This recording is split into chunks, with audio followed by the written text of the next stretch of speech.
It's a brilliant question because I think everyone has kind of jumped on the automation train or heard about it, thinking about it. Automation is everywhere now, so I think in the warehouse space, the first thing I'd say, it's never too late to automate. So if you haven't yet and your competitor has, don't worry. I think there's a lot of opportunity to still do it.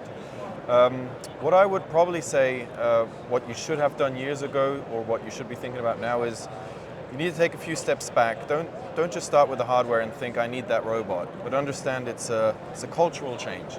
You're fundamentally changing the way product enters your building and leaves your building and the way it's stored and picked and handled and processed. So there's a cultural shift in how your business is going to operate. Also, these decisions are going to transform your supply chain operation. So the next 20, 30, 40 years, you're setting the tone how you're going to be operating. So it's not just adding machinery, it's really a fundamental shift. And with that comes a lot of opportunity. I would also recommend you really want to take a data-driven approach. So automating a bad process will still be a bad process.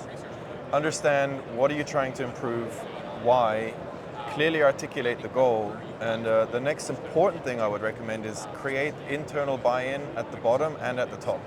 So of course you're going to have to sell this to the top, to the board, get the investment approved. However, the people who are going to make this successful or fail is the people in your team, the people on the floor, the people who are going to operate the system. So you want to create buy-in within your team so that people really are married to the success of the rollout of automation.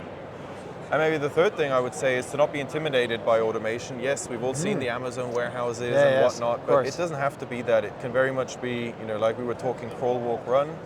There's a lot of what I like calling entry-level automation. Scalable, low investment, so we're not talking 10, 20, 30 million, we're actually at the $1 million line or lower. You can set it up without much of a headache, it's not super disruptive, and you can expand it. So, because I was saying, it's fundamentally different how you operate, right? You don't want to build the whole thing at once and then you struggle operating it. You can start with a smaller system, get used to it, slowly adopt your processes.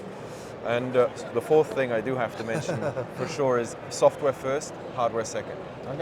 Get the software set up. If you don't have an ERP system and a WMS that is able to integrate automation, it doesn't matter what you buy, you're going to fail. So get that first, figure that out, make sure your software ecosystem is set up.